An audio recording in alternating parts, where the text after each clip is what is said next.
Welcome to the Matt Phillips Podcast. I am Matt Phillips, your sales leadership coach, mental toughness expert, and founder of Matt Phillips Coaching. We help sales managers and leaders make more money, save time, and become kick-ass leaders of their sales teams.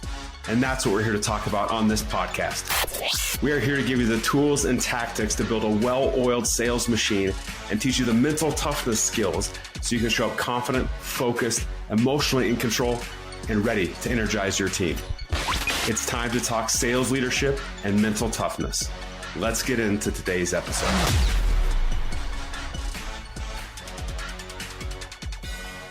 Welcome to a very special podcast episode. This is Matt Phillips, of course, back with a pretty special interview, a person whose book I have read, who I reached out to, was able to connect with, and it was so gracious enough to accept the invite to be on the podcast today. So in a minute, I'm going to introduce you to Brittany Hodak, and we're going to dive deep into her book. This is about customer experience. It's about setting yourselves apart from every other person, whether you're in sales, whether you're in finance, operations, it doesn't matter. What you're going to learn today is applicable to you. So let me introduce Brittany, and then I'll say hello to her. Brittany is an award-winning entrepreneur, author, and customer experience speaker who has delivered keynotes across the globe to organizations including American Express and the United Nations. She's worked with some of the world's biggest brands and entertainers, including maybe a few names that you've heard of, including Walmart, Disney, Katy Perry, and Dolly Parton. We might have to dive into that one too. She founded and scaled an entertainment startup to 8 figures before exiting, and she is the former chief executive officer of Experience.com. Forbes said her debut book, which we're going to dive into today, Creating Superfans, quote, "If you have customers, you need this book, period," end quote. And if Matt Phillips could add a quote here, I would say, if you want to just improve yourself and make better connections as a salesperson and leader in your organization, get this book, period. Brittany, welcome to the podcast. Thank you so much, Matt. I am so thrilled to be here, and I love that quote. I'm going to add that to my introduction. Forbes is out. Done. Matt Phillips is in. I am flattered by that. Keep the Forbes, please. But I'm so excited to dive into this book. And, you know, if you're looking here, if you happen to be on the YouTube version watching this, you'll see I'm holding up the Creating Superfans book, and that I've flagged and sticky notes, and I've got all sorts of notes and underlines and, writings in there and notes that I've just taken as I've gone through this book. But I want to start off a little bit different, Brittany, than maybe you expected, because there's one part of the book, actually page 137, for those of you who are going to pick up the book or who have the book right now. And there is a one word that stuck out to me. Vitamix. That is so random, I know. And people are like, what are you talking about? Well, it's the Vitamix blender. And that is hands down my favorite blender in the entire world. And you talked about it in the context of that was a gift that you received, and a very thoughtful gift, that something you remembered where you actually included it in your book. And we're going to dive into this a little bit more, but I mean, are you as big a fan of Vitamix as I am? I am. I love it. It is great.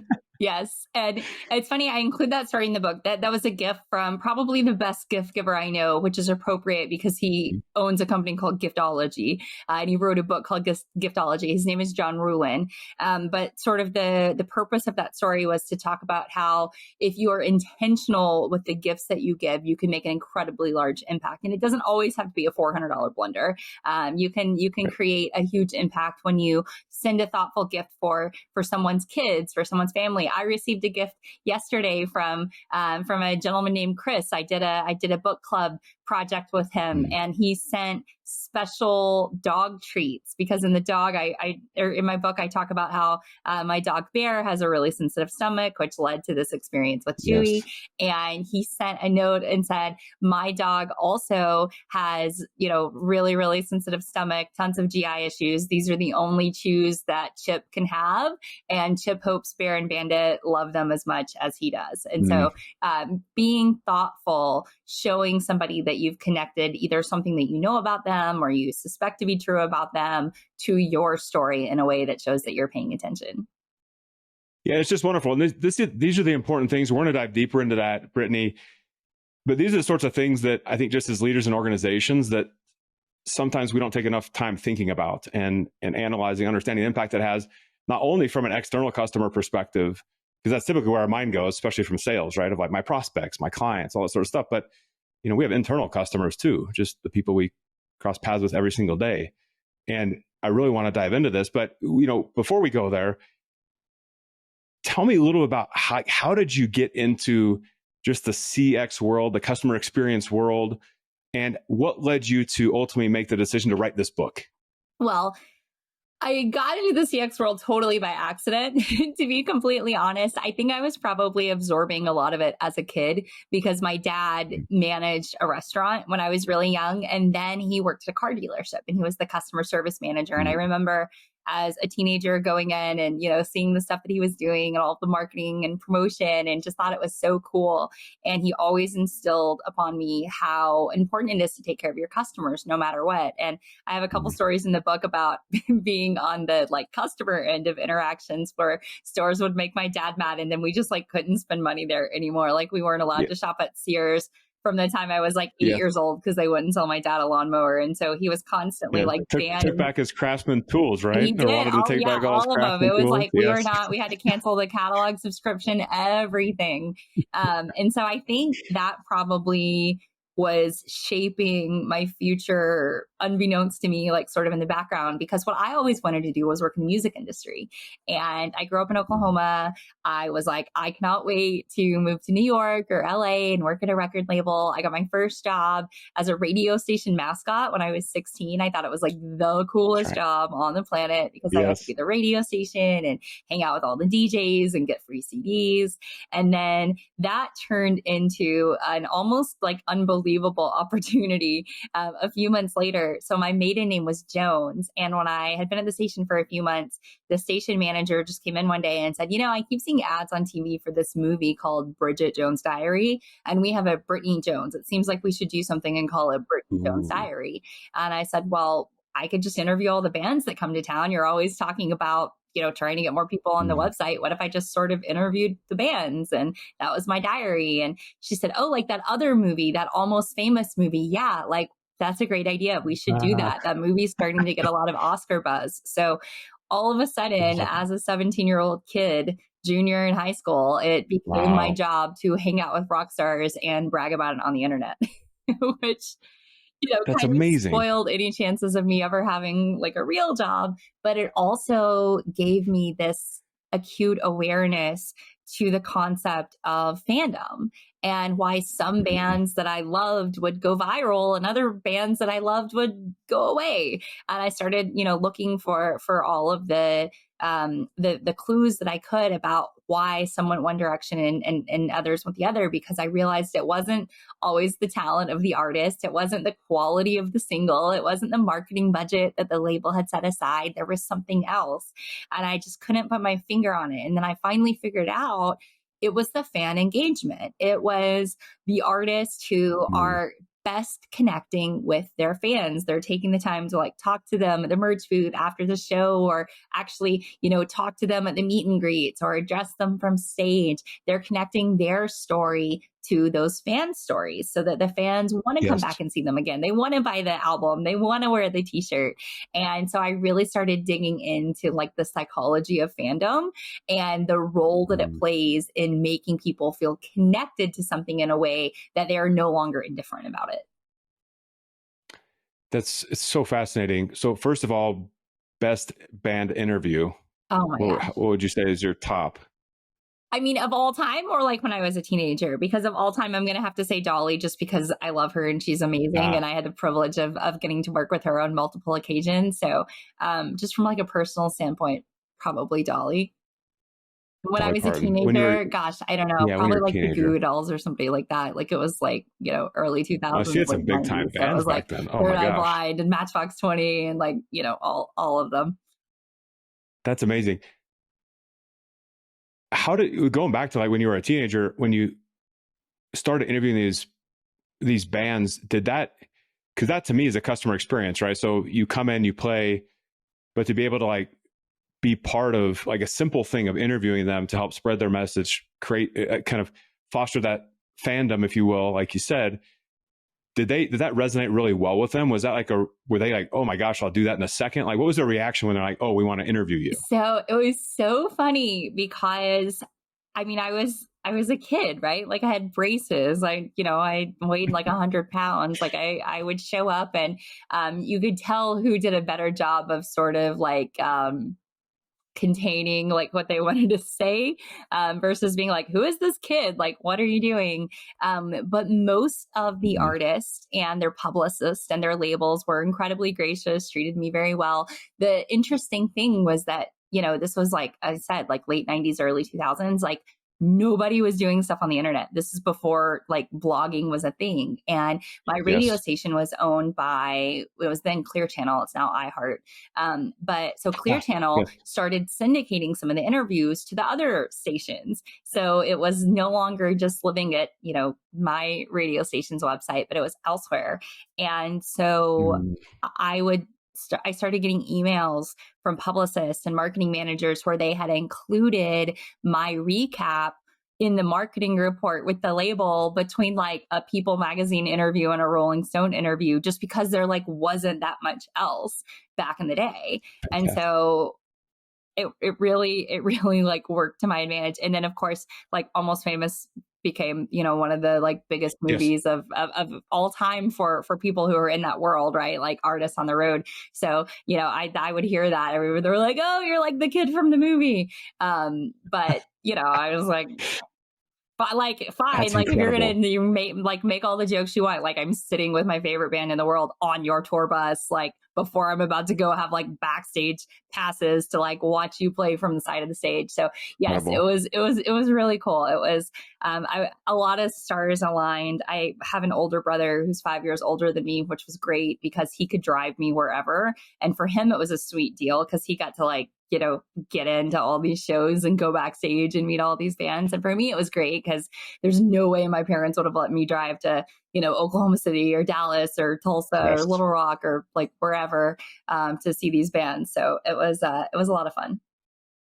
That's amazing. Well, and that's the like start of the viral post, right? Of like oftentimes, I don't know, we're scared to share certain information or interviews or ask the right questions and kind of spread the message. And you were kind of at the cutting edge of that, back in the day, which is incredible.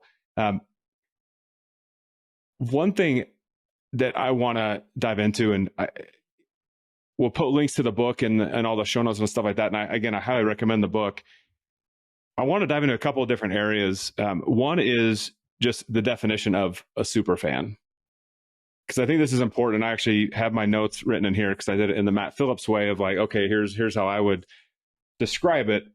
But you talk about that a super fan is a customer or stakeholder, right? So again, internal, external, who is so delighted by their experience with a brand, product, or service that they become an enthusiastic advocate. And I wrote down 3 different parts. And please correct me if I'm wrong at any point, Brittany. But number 1, they are a customer, right? Or have been a customer, meaning they spent cash with you. Right? There has been a transaction, right? Exactly. And that's important because we all know that you're more likely to act on a recommendation from somebody who has that credibility from working with that business. It means much more than somebody who's like, oh yeah, I saw an ad on TV for this place. Like maybe check them out. So true. That's a very good point, right? Put your money where your mouth is type thing, right? Yep. And they've gone through the experience. Because when the second point is, can you make a recommendation for me? What's always the next question? What was it like? And so you need somebody who's able to answer that question. What was it like? And the second part of the definition, well, I'll see what you highlighted. What did you choose as your second part of that definition? So second part was that they were delighted by their experience. There we go. Yes. We need somebody who, when they are asked, what was it like? They can honestly answer, it was awesome. So I talk in the book a lot about this idea that we are living in an experience economy. It's no longer just about products or services. That line has long since blurred and, become non-existent because people don't make decisions based solely on products or services. It's all about how it feels. What does it feel like to do business with you? What are the results? How are you different from everybody else? So yes, the second part of the definition, they are delighted by their experience. And I mean, I think we could spend a day and a half talking, by the way, Brittany. We'll try to I keep it know under we an hour. do. Darn it. Let's do it. We're doing it. I'm coming to Nashville.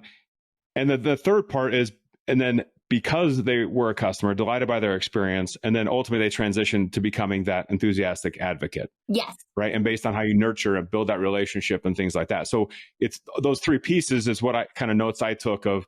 Those are the three components. There's a lot within underneath each one of those, of course. Yes. And that's exactly right. That third piece. What I mean by enthusiastic advocate is they want to recommend you without you asking them to do it. When there is an opportunity, they will speak up. So if somebody is, on social media and they see somebody asking for a referral and recommendation, instead of keeping scrolling, they will say, you've got to try out this place or you've got to go here. They care enough, not just to experience working with you again or buying from you again, but to tell others, hey, this made my life better and it could make your life better too. So that's what that third part means, that enthusiastic advocate. Yes. And from a sales perspective, the way I always look at this is I use the word like referrals, right? And is that customer who I've worked with willing to make a referral to me? Because there's other people who haven't been, customers of mine who are willing to help. But to your point, it's a different conversation. They're going to be, how is it like? And they're like, I don't know. It was fine. And like, or I've never worked with them, so I don't know exactly. Yeah. what it's going to be like. And I think at that next level of how do you get someone who has, I think that's why it's super important of like, they have transacted with you. They've purchased from you. They've experienced what it's like. That from like on a power scale is like exponentially powerful, like way more powerful than just a friend trying to help you. Not to discount that, but I think those components are huge. Yeah. So, I included a lot of quotes from other people in this book. I learned as I was writing the book that those are called epigraphs. And I love them. I love them when I read books. So I put a lot of them in my book. And one that starts the book is by a brilliant marketer named Shiv Singh. And he said, the purpose of a business is to create a customer who creates customers. And that's it. Like if you have a business that creates customers who make more customers for you, everything is going to work out. All of a sudden, you have to spend less money on advertising because you have more advocates. You have to spend less money on customer acquisition because you've got a pipeline that's constantly full. You don't have to think a lot about retention because you're treating people so well that they would never dream of leaving. Or if they do, it's because you've totally solved their problem in a way that's going to go, have them tell a half dozen other people to come and be a customer or a client of yours. So that is really what it boils down to. Something that I say a lot in the book and also on stage when I speak is that experience is everything. It's the number one differentiator between you and everyone else in the world. But everything is experience. Every touch point, every interaction, every phone call, every email, all of it is part of the experience. It's part of what someone is going to think back to when someone says, hey, what did it feel like working with them? How was it working with this company or getting a product from this company? Everything is part of the experience. So a couple questions. One is, I don't know if you see this in companies that you work with.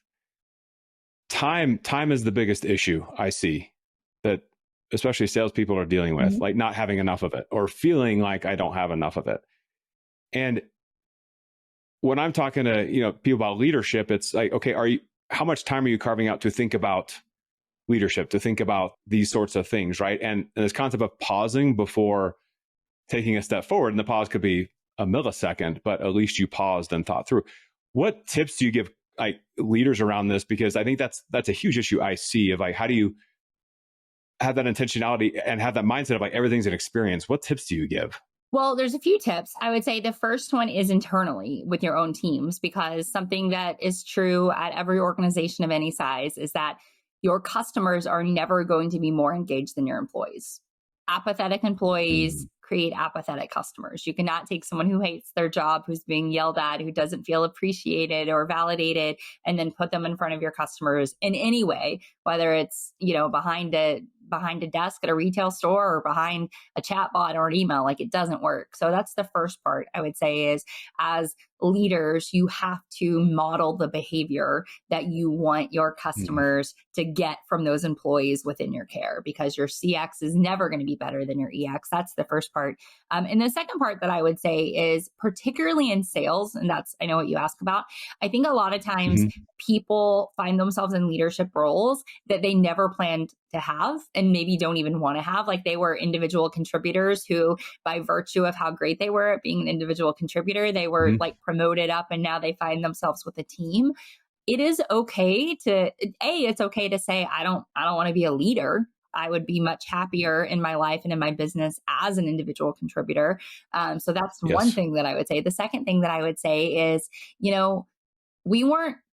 most of us were never explicitly taught how to be good leaders. We were just sort of, thrown into the real world after whatever our last, set of classes was. And then, kind of like figured things out. And then at some point, somebody said to us like, oh, these people work for you now. And we've just been kind of figuring it out. So it's so important to invest in yourself as a leader, to understand what it is that is unique about you, to understand what it is that is unique about the people that you're working for, what motivates them, what drives them. There's a book that I love that I mentioned in my book called The Platinum Rule by a guy named Dr. Tony Alessandra. And he talks about the concept of treating people not the way you would want to be treated in their shoes, and not the way you think that they should be treated, but the way they want to be treated. So making sure that you have an open line of communication with your employees and your partners and really everyone around you in your organization, so that you understand what it is that they want, and you do everything in your power to accommodate either your leadership style or your communication style or your management style to fit what it is that's going to serve them best, so that they can then do their best work for your company and for your customers. I love that. One of the concepts I talk about and I teach is building your leadership philosophy. So it's exactly that, right? It's really taking a step back and being like, okay, at the end of the day, it's EX, it's employee experience, right? It's like, what experience do I want my people to feel, and the team, like, what do I want this to be like? And how do I set expectations and create this picture of this is what it's going to look like when you show up, not just, people are important and open door policy. It's like, no, this is what it looks like in motion. It's all experience. It's all experience. That's really what it is. I talk a lot in the book about how to onboard and continue to support your employees in a way that sets them up to love where they work. So that when someone says to them, hey, what's it like to work at XYZ company, they have great things to say. So there's a whole sort of cheat sheet in the book. And also I have a whole set of resources that accompany the book. So everybody who gets a copy of the book, there's a URL that you can go to, and it takes you to like a free Kajabi course where there are video resources, there's downloads, there's PDFs, there are all kinds of things. And one of them is a service principles guide. So if you don't have a set of the principles of what your employees can expect from you and what you're expecting from them, then there is a very real chance that there is an experience gap or an expectation gap. So what you think is happening may not be the same as what they think is happening, and what you think should happen may not be the same as what they think should happen. So there are tools to help you use, the language and create the systems to say, all right, are we all on the same page? This is the level set. This is what we're doing to hold each other accountable. This is what happens when somebody is not meeting these standards. Like, this is how we will, get it back to good. It's so critical. And we'll put a link to that too. It's BrittanyHodak.com/super, if I remember correctly. I've got it underlined probably 18 times as I went through the book. Yet every single day I get an email from somebody who's like, hey, I know in the book it had it and I can't find it. Right. It's plastered in a few places. So put it that way, which is great. And what's it like when you engage a company, go in and just are assessing like customer experience and that sort of thing? Where do you typically start? Like, what's that process like? Where are you looking, and what are the big indicators where like something's on or something's off? What are some examples of things you look at? So one of the things that I have found to be true again and again and again is companies are really dialed in on what they think is the customer experience, but it just represents a fraction of it. So I talk about the idea of before, during, and after. So a customer's experience begins the first time they become aware of your brand, because somebody said it out loud, because they saw an Yep. ad, because they drove by your place of business. Like that is when the experience begins. And there is so much that happens before you ever even know who that customer is, before you know that they exist. They, are doing research. They're asking people, they're going on your website. So making sure that you're making it easy for people to get the information that they want on their own terms. Because a lot of times companies try to wield too much control. Like they want to control everything about the communication. They want to control everything about, the way that they allow customers to find out information. And it's like your customers are going to find out information whether you want them to or not. Like at some point you have to give up and say, like, we can't curate everything. Not everything is going to be curated. We want to make things convenient. We want to make them make sense. We want to make it easy, because if something's not easy, if somebody can't get what they want quickly, they're going to just move on. They're going to be like, fine, let me find somebody else who does this thing. And now they've essentially used you to learn about your category so that they can go find a competitor. So that's one thing that I've seen again and again and again is people will say, oh, like we've got a great handle on our customer journey. Like here's what it looks like. And they have their customer journey starting when the contract is signed or when somebody comes in for the first time. And that's not where your customer's journey starts. That might be where your relationship with that individual starts, but that's like saying that your experience with your significant other started the day you got married. Like there was a whole lot of other stuff that led up to that. And you've got to think about that. And then the same is true on the other side. And we don't have to get into it, but I talk a lot in the book about the after. Like once someone has been a customer, they are out there ready to share about that experience when asked or prompted to do so. So how you're continuing to keep somebody engaged, whether or not it's a retention play or not, whether or not it's, like a subscription play or not, how are you continuing to add value and be supportive of your alums in many cases, people who have maybe like graduated from what it is that you do, but can still be out there actively promoting people in the community. I was speaking at an event about a week ago for Mathnasium, which is a very large franchised organization. They have center owners and directors all over the world, really, but all over the States here, who many of them, after someone graduates from their program, they don't communicate with them anymore. They're not continuing to like send them things in the mail or send them emails occasionally. And what I said to many of the center directors was, that is the absolute best form of advertising you have. For a parent to say, oh yeah, my kid went to Mathnasium. We don't anymore because now he, crushed his ACTs, or now he's like at the top of his class and he's only, 11 and he's in algebra, or like whatever it is. Like you want to continue to have a relationship, or at least an open line of communication with those people, because they're in a position to advocate on your behalf. So that, I would say, is the biggest sort of gap that I see with companies, is they focus a hugely disproportionate amount of their time on what I call the during, at the expense of the before and after. But if you think about the before and after as part of the same journey, because of course it is, then a lot of other great things start to happen because you're keeping those people more engaged.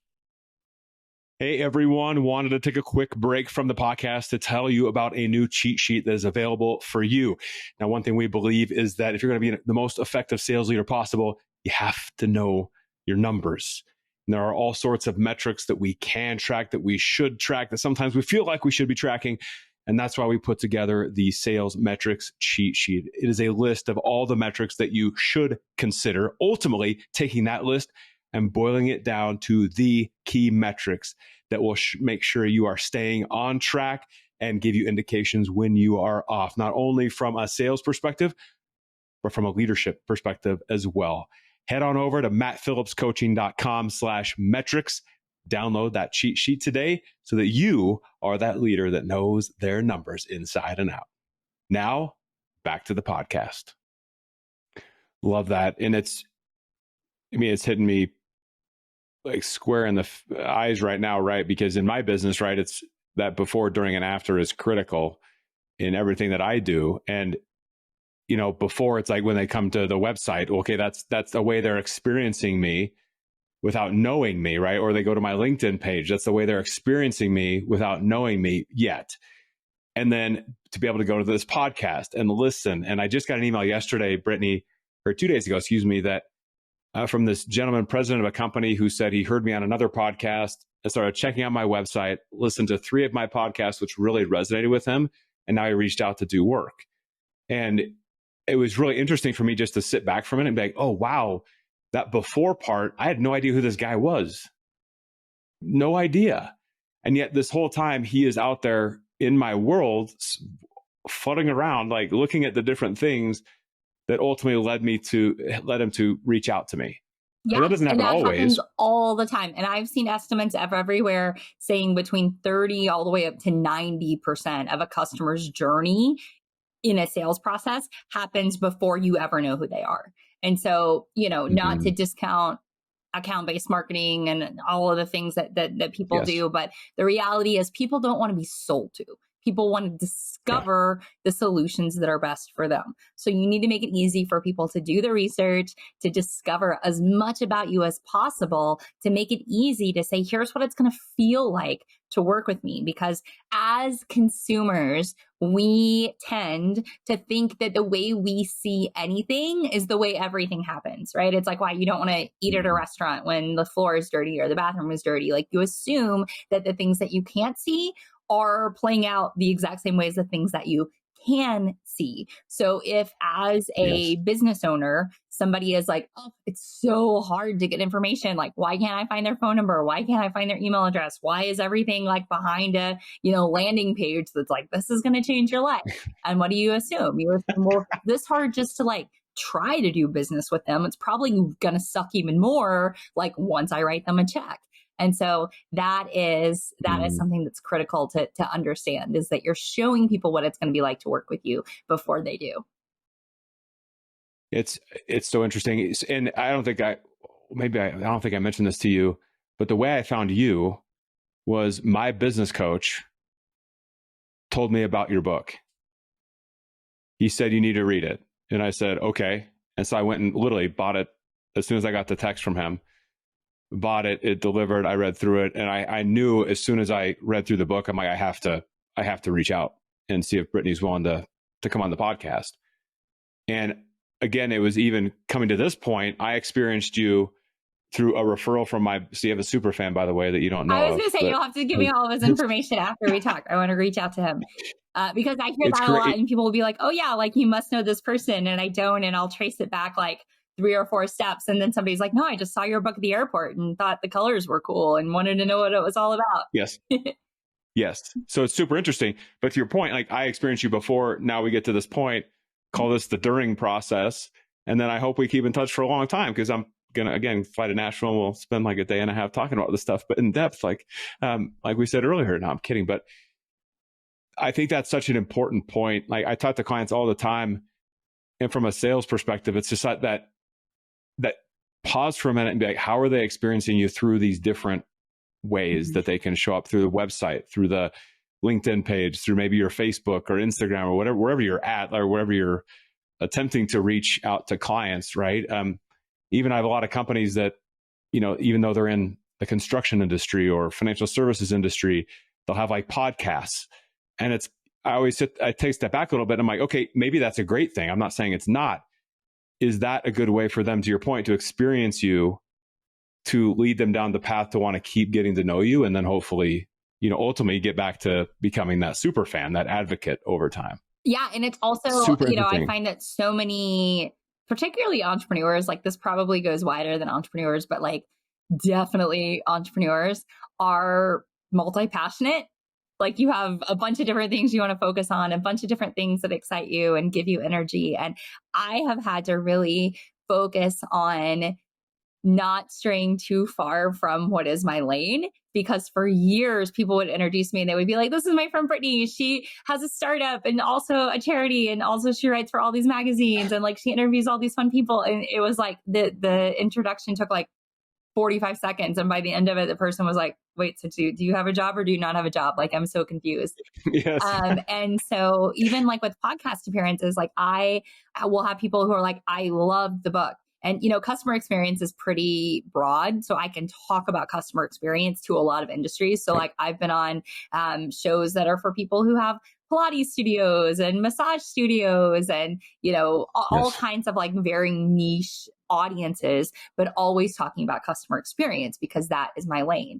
And so when people say, hey, can you come talk about what it's like to be a working mom? Or can you come talk about like your fitness routine? Or can you come talk about travel? I always politely decline because I'm like, that's not like, I don't want somebody to listen to me talk about travel for 30 minutes, not from like a customer experience standpoint. And then look to find something and be like, oh, is this like not a travel person? Like I just assumed she was like a former flight attendant or something because she was on the show. So I think that's something that a lot of entrepreneurs, especially as they build out their personal brands, they need to think about like, what do you want to be known for? Because if you're the person who is doing like a whole lot of things, that's fine as long as there's like one central thing that's tying it together.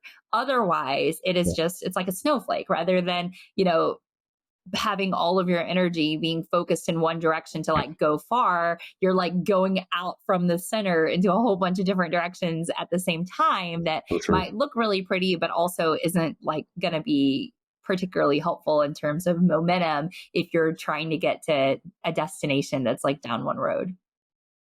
Yes. Well, I remember I raised my hand right away. Like I'm not an entrepreneur and I have to fight that all the time of understanding like staying in my lane, right? And when people ask what I do, leadership. And I've had to train myself over the years to focus on that, right? I can talk about lots of stuff, but there's a context in which I'm talking about it, right? It's always leading back to one place. Yeah. I've had to tell myself all the time, like, I can do anything I want. I can't do everything I want. Like I have to pick the one thing that I want to be the best in the world at and focus all of my attention and energy on it because there's no shortage of opportunities and there are no shortage of people who like people ask me all the time. They're like, can you do do you do coaching? Can you coach me? Can you do this? And I always say, I can't. Like, that's not what I do. I'm happy to make an introduction to somebody who I know would be amazing to serve you, but that is not the best and highest use of my time. So that is not what I'm going to do. Like, I will not make an exception. That is not part of my plan because I'm trying to become the best keynote speaker in the world. And like, that's what I want to do. I want to become, the customer experience expert that inspires everybody to think that customer centricity and customer experience is fun and exciting and something that they want to embrace at their team. And so being able to say yes to the things that matter most obviously means saying no to a lot of the things along the way to get there. Yes, that's so true. And even from a sales perspective, I remember I had a role years and years ago where they'd be like, oh, like, what do you do? And I'd be like, oh, I can help you do this. And it was all under this umbrella of like kind of staffing and kind of consultant type stuff. But I'd even get done and they'd be like, so what do you do? And I'm like, I don't even know anymore. I don't know what I do. So how in the world am I going to serve you? So it's that focus, right? Of even within an industry. I was talking to a one-on-one client this morning. It was like, well, we can do all these things. And it's a list of like 15 things. And I'm like, oh my gosh, like, where do you even start? And I get it's in, happen to be in the construction space. I'm like, I get you're in kind of the construction space, but my goodness, like your focus is all over the place. I wouldn't even know where to begin saying this is what we do. Like, this is everything we do. And then you're going to buy nothing. Yep. So it's that experience, back to that experience. Like what does that look like up front? How are you positioning it? How are you talking about it? And taking a step back and challenging some of that with your team to be like, how are we? When you walk up to someone, what are you saying? And I don't know if I love the elevator pitches, I guess, if you will, right? The old elevator pitch, if anybody does that anymore, but you have 30 seconds with someone and what do you say? And I think the simpler, the better, right? And the more you know about that person, right, that experience up front, the better off you are in answering that question. Yes. And I think one mistake a lot of people make is they're like, I have one story. I tell it exactly the same way every time. And an analogy that I will use sometimes is like, if you are in college and you go to spring break, like you are going to tell the story of how was spring break differently if you're telling it to your roommate, if you're telling it to your grandma, if you're telling it to your very young niece or nephew. You can talk about the same things, but you're probably going to frame it differently because it's someone different asking. And your elevator pitch or your story, as I call it in the book, is the same way. Yes. You can hit on the same things that are important. You can highlight the same uniquenesses and, superpowers that you have, but you need to be framing it differently to each listener, because as I write in the book, superfans are created at the intersection of your story and every customer story. You've got to make your thing relevant to their life. You've got to show up with a, here is how I can articulate to you very quickly that I'm the right person to solve this problem that you have. Yes. Yes. Well, and on this note, like in the book, you'll see on page 50, there's kind of your story and their story, right? And this intersection, and where you indicate where the superfan magic happens is right at that intersection, right? Yeah. Again, it's like, I resonate with you, you resonate with me. Now let's continue to move the relationship forward, right? Which hopefully is revenue or something. It's connection. And that's really where, I talk a lot in the book about the idea of apathy, because I think apathy is the biggest threat that exists to every single business in the world. It's what keeps people in the commodity space instead of being seen as a category of one. And that intersection, that for anybody who didn't see the picture of the book Matt just held up, it's a Venn diagram with two circles, and the magic happens and the intersect, like in the intersection where those two circles are overlapping, because that is where apathy dies. Once you have made your thing relevant to your customer, you are no longer part of the consideration set. You are the solution. You are the one who's there to solve their problems. And that is when you can truly start turning somebody from a customer to a super fan. Yes. And I think there's, when I started out in sales and then obviously running this business, I thought I had to be someone that I wasn't, right? I had to take my story and craft it in a way that resonated with everyone and things like that. And over time, Brittany, I've become more comfortable with no, here's my origin story. Here's what I do, how I do it, who I help, how I can help. Let's paint this picture. Let's go after it, to almost kind of cut through and be like, who do I resonate with quickly, so that we can do some amazing things together, right? And I think, when I look at the book, you talk about that your origin story is your uniqueness, right? How you talk about a clearly defined story, your story is your superpower. And there was this one other line I was trying to find quickly. I can't, my little tabs. You made too many notes, Matt. You highlighted too many things. I love it. It's like too many notes. Everybody listening, there's so much good stuff in the book you won't be able to find. Exactly. But you also referenced, when you're, I forget the exact line. I wish I had it right there. But when you're crafting your story, the more genuine you are, the more you differentiate yourself. And I'm saying it completely wrong. You wrote it way more eloquently than I. But I think there's a power in that, right? If I, as a salesperson, as a leader, inside and outside the organization, you have to be willing to be authentic and vulnerable and to share your story of this is how I got to this point. Or even your point, I became a leader, I had no idea what I was doing. Yeah. I had no idea what I was doing. And those details matter, and the specificity, that's how you say it, right? Yeah. The specificity of what you're sharing, an analogy. Honestly, I can't remember if this is in the book or not. I think it is. I wrote so many words. I was over 110,000 words of book, and the book is 60,000 words. So I will talk sometimes. I'm wait, I can't remember if that made it into the final version of the book. I think this is in the book. I live just outside of Nashville, Tennessee, and we obviously are known for many things, including country music and country songwriters. And one of the brilliant things about country songwriting is when you talk to any songwriter, they will tell you that the more specific you can be in a lyric, the more universal it will be in its appeal. So when you're talking about your hometown, somebody is going to see their hometown in their head. When you talk about the love of your life, somebody is going to see the love of their life. And sometimes as salespeople or marketers, we think we should be really broad. We should blanket it with information that's not specific enough, so that nobody will be offended or nobody will feel excluded. But what happens is then nobody feels attracted. Nobody feels included. So you try to capture everybody and you end up attracting no one. So the specificity of those details of that information is what's going to A, humanize you, B, make you interesting and unique and stand out, and also show someone, oh, they are a person just like me.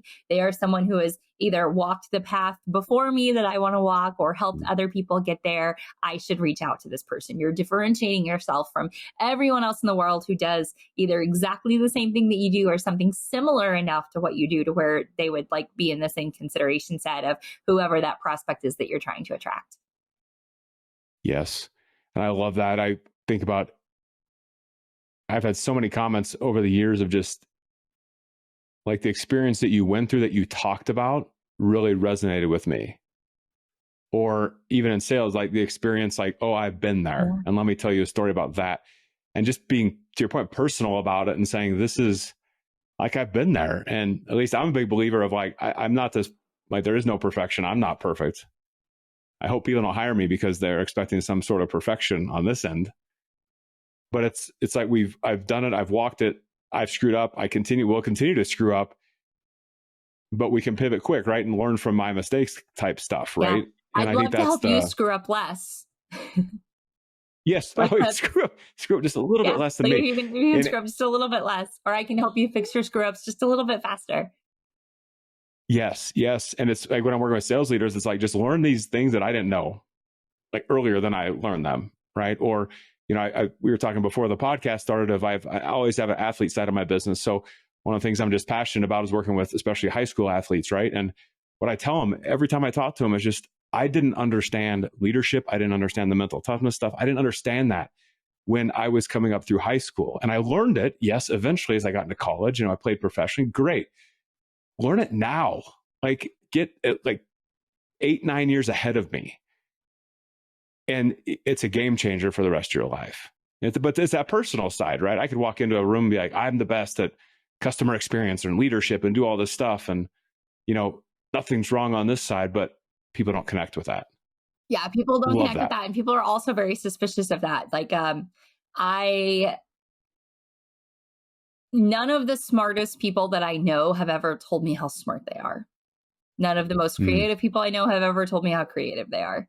You think about the people who you would think of as a genius, and they're not the people, Kanye West style telling everyone that they are a genius, right? Like, yes. It is very much the way you show, not tell. So true. Okay, I know we just got a couple minutes left. There is one area, and then I'll let you talk about how people can find you, and we'll put links to everything.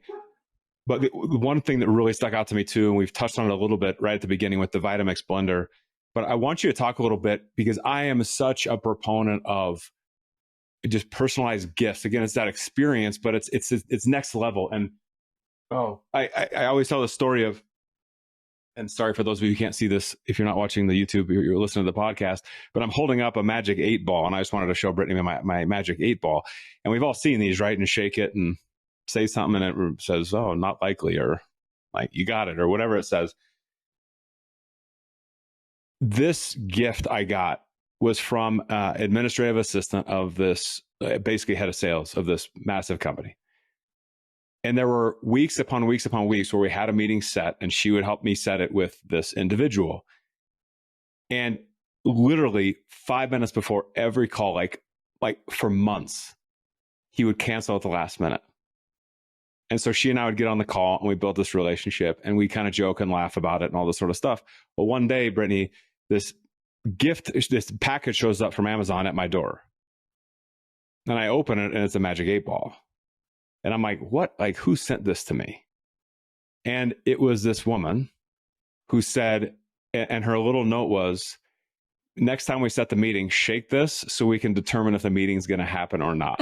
That's perfect. And I've kept it, and I thanked her, and like I've kept it, and it's always the story I tell, because she took the time to think about me and the situation we were in.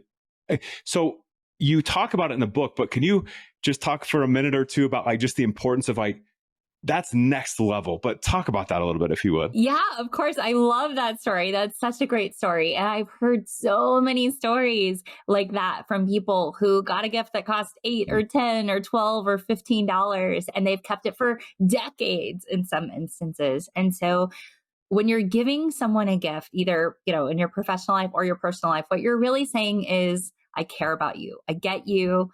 And I love you, right? And like to whatever degree yes. that is the appropriate word to use. So when you send everyone the same gift and they're like, wait, what? Like, and not to sound ungrateful, but like a client gave me a baseball bat one time that they had engraved with my name and a Bible verse that I was immediately was like, I don't remember anything in Proverbs about like baseball. And I looked up the verse and then I was like even more confused because I didn't see, and there was no like context. And then I was like, and it was a very nice baseball bat, but you know, I have a 5-year-old and a 3-year-old. So I'm thinking like one of them's going to kill the other one with this like major league, you know, sized like wooden baseball bat. So I just threw it at the top of my closet where my kids can't reach it. Maybe the client plays baseball. I don't know. We've literally never talked about baseball one time ever. And I've got like so many examples of things like that where it's like, while I want to like appreciate the thought behind this gift, it almost is like worse sending like a weird gift that somebody is like, oh, you sent this out to 150 people than to just not send a gift at all. It's like at some point, just like send a card, right? Don't, you know, every year at the holidays when people are like, oh, let me buy 200 of this thing and send it out to all 200 of my clients. Your client feels how? Like one of 200 clients who got that exact same thing versus if you had taken 5 minutes to say, what can I send that's going to really resonate? And maybe not even for the client, like maybe for their kids. Maybe I'm going to send them something so that they go get to be a hero at home. Like maybe, you know, you've got a client who's been putting in like all kinds of extra hours and like doing stuff, like send food home so that the spouse doesn't have to cook dinner that night. Get the car detailed, like buy a Lego set for the kids. There's so many things that you can do that take not that much more time, not that much more effort, but will 10x or 100x the impact for a fraction of the cost. Yes. And I think this is such an important point. I'm so glad we talked about this again, briefly, but to your point, it does not take that much more time. And I think sometimes we confuse like, oh my gosh, I have to like personalize gifts. Like that's going to take forever. And it's like, no, it really doesn't. If you track the people throughout the year, if you write notes about them, but even if you're thinking of revenue, right? If you want to 10x, 100x your revenue, this is a critical step in that process. Frankly, just if you want to have a good relationship with people, take the extra few minutes to personalize a gift. It's a game changer. I've seen it like over and over again, and I've done it because I've learned. It's a huge next step that it's a game changer, a little thing that makes a big impact. Absolutely. And so in the book, I talk a lot about what I call the intersection of high touch and high tech, like what you can automate to free up more of your time to focus on those things that can't yet be automated and perhaps will never be able to be automated, because where high tech and high touch come together, that is where you create high impact. So creating the systems around scalability that allow you to do things like this without it being incredibly overwhelming. And even to say like, okay, there are going to be 5 things that I send out. And one of them is like a food category. And one of them is like a flower category. And one of them is like a clothing category or a household category, like whatever. You can still personalize it. I know tons of real estate agents who I've talked to who now make puzzles for their clients and saying, thanks for letting me be a part of the puzzle. But the puzzle is a picture of the family in front of their house. And that's something that they're going to keep forever. Or a customized doormat. And you can say like, I'm going to make a doormat for every single client, but I'm going to make it special because I'm going to put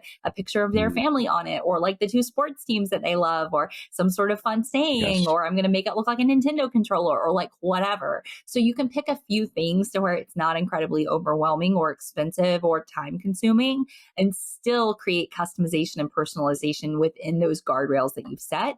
And I talk about all of that and more in the book. Yes. So with that, I know we're at time. Where can people find you? And obviously we'll put this in the show notes, but where can they connect, find you, and start picking up the book like I did? Well, you can find me at BrittanyHodak.com.